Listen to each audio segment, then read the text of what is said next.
मनुवादी मानसिकता ने मजबूरी में, उनका शौक नहीं था इनको बनाना या उनकी मर्जी भी नहीं थी, लेकिन क्योंकि अगर किसी और को बनाते तो वो जीतता ही नहीं, बड़ी बेइज्जती हो जाती आरएसएस की, बीजेपी की और मोदी जी की भी, कि राष्ट्रपति का कैंडिडेट दिया और वो हार गया। तो इस मजबूरी में बनाया गया है राष्ट्रपति साहिबा को राष्ट्रपति।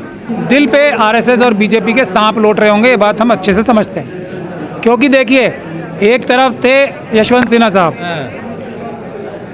और एक तरफ थी एक महिला, और वो भी आदिवासी समाज से। तो यशवंत सिन्हा जी को तो मेरे ख्याल से 5% वोट भी नहीं आने चाहिए थे, फिर भी इतने सारे वोट आए। समझ रहे हैं आप कि आरएसएस और बीजेपी के खिलाफ कितने लोग थे। यदि द्रौपदी मुर्मू जी को टिकट ना देते, राष्ट्रपति का चुनाव लड़ने के लिए अपना कैंडिडेट ना बनाते, तो बुरी तरह से उनका कैंडिडेट हारता।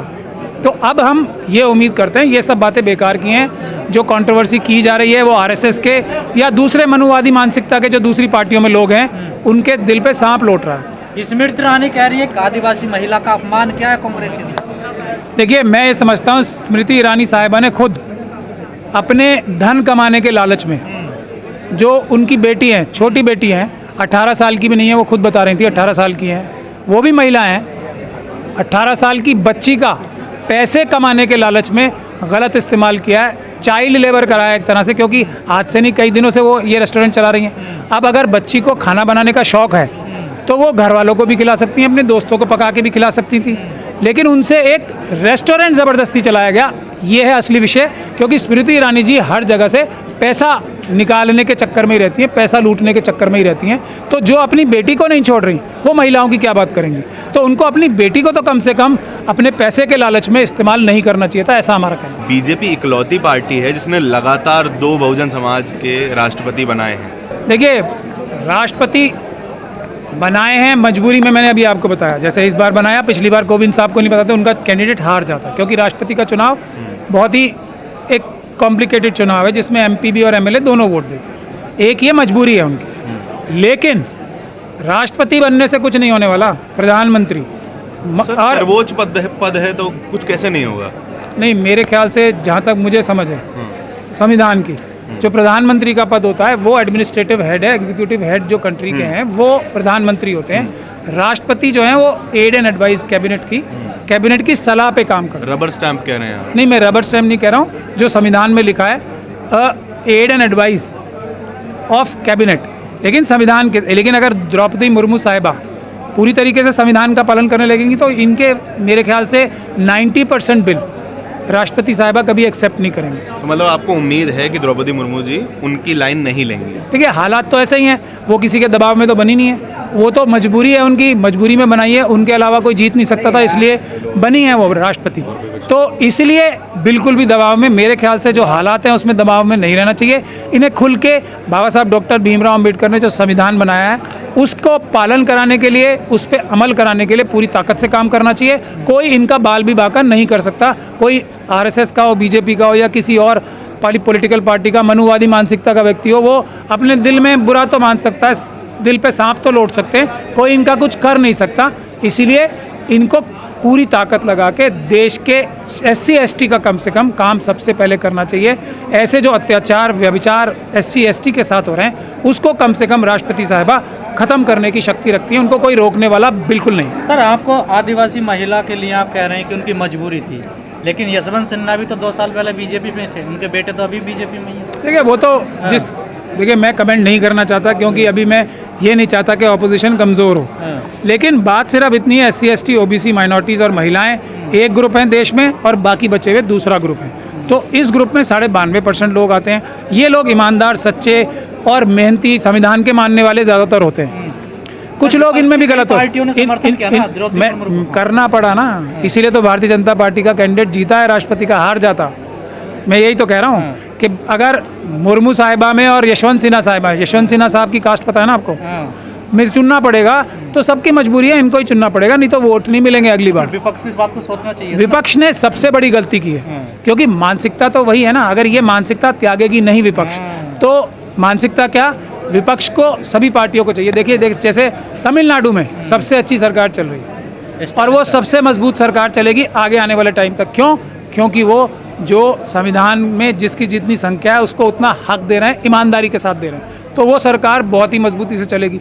बाकी सारे जो सरकारें हैं वो उनके मन में सांप लौट रहे होते हैं, जैसे भारतीय जनता पार्टी और आरएसएस के मन में द्रौपदी मुर्मू साहिबा को राष्ट्रपति बनाने के टाइम पे कितने सांप लौट रहे होंगे उनके दिल में। बाकी पार्टियों में भी ऐसे हो रहा है। नगाड़े बजा रहे हैं, मिठाई बांट रहे वो हैं। तो मुंह दिखाने पे बजाते हैं, मुंह दिखाई है। हाँ। प्रधानमंत्री बना देना।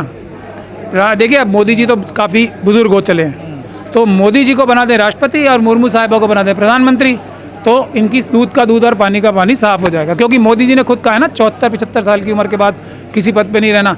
तो अभी द्रौपदी मुर्मू साहिबा तो बहुत छोटी हैं, तो इनको बना दें प्रधानमंत्री और उनको राष्ट्रपति, तब चलेगा। सर, देश में तमाम महिलाओं पर अत्याचार होते हैं, स्मृति ईरानी संसद में नहीं बोलती हैं। अगर कांग्रेसी नेता के मुंह से कोई शब्द निकल जाता तो उस पर बड़ा तीखा प्रहार करती हैं वो संसद में। देखिए उनकी मजबूरी है, अब वो खुद महिला हैं और महिलाओं के विरोध में काम करती हैं, तो समझ लीजिए कि मनुवादी मानसिकता की कितनी उनके ऊपर प्रेशर होगा। और उनको एक थोड़ा पैसे का लालच बहुत रहता है, ये ऐसा बहुत चीज़ों में साफ नज़र आता है। तो उन्होंने तो जैसा मैंने बताया पर बेटी को भी आपने कहा, वो कह रहे हैं कि आप लोग उनकी बेटी को बदनाम कर रहे हैं। नहीं, वो तो हमने जाती है, हम ना कोई रेस्टोरेंट ना कोई बार उनके नाम पर। मैं यही तो कह रहा हूँ, वो उनकी बेटी बिल्कुल बेगुनाह मासूम है, ये करा रही हैं उनसे गलत काम। वो तो कॉलेज, हाँ वो कॉलेज ही जाना चाह रही होंगी, ये तो ज़बरदस्ती नहीं तुम्हें बैठना पड़ेगा यहाँ पे, वरना क्यों एक बच्ची क्यों रेस्टोरेंट चलाएगी ना, बताओ आप। उसके तो इतने सारे सबूत हैं, क्यों झूठे लाइसेंस पे काम करेगी एक बच्ची तो मासूम है। जो कौन करवा रहा है, उनका गार्डियन कौन है, वो तो स्मृति ईरानी जी है ना। तो दोष सारा उनका है और बच्ची पे दोष मंडा जा रहा है। मैं उन सभी लोगों के खिलाफ हूँ और मैं उनसे गुजारिश करता हूँ कि स्मृति ईरानी जी की बेटी के बारे में कुछ ना कहें, जो कहें उसका कोई कसूर ही नहीं है। स्मृति ईरानी जी ने ज़बरदस्ती काम कराया ना उससे, एक तरह का चाइल्ड लेबर है। तो आप मेहरबानी करके स्मृति ईरानी जी को बोलिए, क्योंकि उनकी गलती है, बेटी की कोई गलती नहीं। सर, द्रौपदी जी का एक वीडियो वायरल हो रहा था, इसमें कुछ पंडे हैं गंगाजल टाइप का छिड़क रहे हैं, कुछ शुद्धिकरण टाइप कर रहे हैं, क्या कहना सर उस पर? शुद्धिकरण हाँ, पंडित करेंगे, वायरल हो रहा है ऐसा सर। पंडित शुद्धिकरण करेंगे, उससे तो उल्टा होता है। पंडितों के कोई भी काम करने से उल्टा होता है, अच्छा, शुद्धिकरण नहीं होता, खराब होता है कोई भी। तो अशुद्ध हो गई है वो। अरे कोई भी पंडित काम करेंगे, मैंने तो देखा नहीं है भाई लोग। पंडित जिस चीज़ को भी हाथ लगाएंगे, जो मनुवादी मानसिकता के पंडित हैं, वो चीज़ अपवित्र हो जाती है, संविधान के हिसाब से अपवित्र हो जाती है। ये क्या कह रहे हैं? पंडित तो किसी चीज़ को शुद्ध कर ही नहीं सकते ना, ये तो उनकी कैपेसिटी ही नहीं है। संविधान के अनुसार है पवित्र हो जाएगी ना, उनके अनुसार तो पवित्र करते तो मनुस्मृति के मानने वालों के हिसाब से जो पवित्र होती है चीज़, मतलब इंसान के बराबर नहीं होता, क्या वो पवित्र चीज़ होती है? मतलब क्या छुआछूत होनी चाहिए, ये पवित्र बात है? लोग पढ़ाई नहीं करने चाहिए, पवित्र बात है? लोग एक जगह से पानी नहीं पीने चाहिए, ये पवित्र बात है? लेकिन संविधान तो नहीं कहता ना सर, अशोक स्तंभ की पूजा पाठ कीजिए, अर्चना कीजिए। बिल्कुल नहीं कहता। तो वो भी तो किया इन्होंने सर। किन्होंने? मोदी जी ने खुद करवाया। नहीं, मोदी जी ने तो देखिए, मोदी जी तो वो भी ना समझ हैं बेचारे, उनको चीज़ों का पता नहीं है, उनको पता नहीं है। एक एक्ट है इस बारे में, जो सिंबल होता है ना, राष्ट्रीय सिंबल, उसमें छेड़छाड़ किया जाना वो अपराध होता है। तो मोदी जी से जो उनके सलाहकार है ना, उन्होंने अपराध करा लिया है।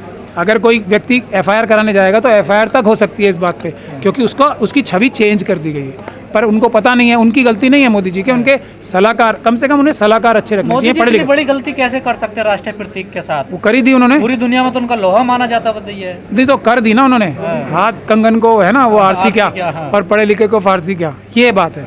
तो इसीलिए मोदी जी ने वो गलती कर दी है। तो लेकिन फिर वहाँ उनकी गलती नहीं है, वो देखिए, वो तो अपने आप को बहुत चीज़ों में हैं वो होशियार, जैसे कैसे अच्छा कपड़े पहनने हैं, कैसे अच्छे, मतलब जो उनकी अपीयरेंस है उसमें वो परफेक्ट है, उनसे अच्छा पूरे दुनिया में कोई नहीं है। कपड़े कैसे पहनने हैं, कपड़े किस कलर कॉम्बिनेशन को पहनना है, उसमें वो सबसे अच्छे हैं।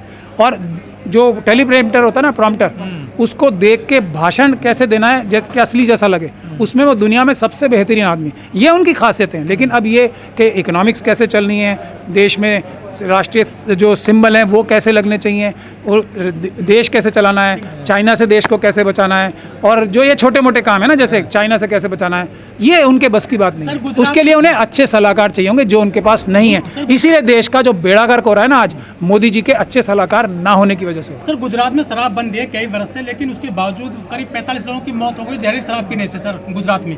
देखिए, जो मोदी जी को भी नहीं आती थी ये चीज़, वही तो मैं कह रहा हूँ, एडमिनिस्ट्रेशन आता ही नहीं है। और उनके जो फॉलोअर्स हैं, जो वहाँ के चीफ मिनिस्टर, उन्हें इस सब चीज़ों का उनका अंदाज़ा नहीं है।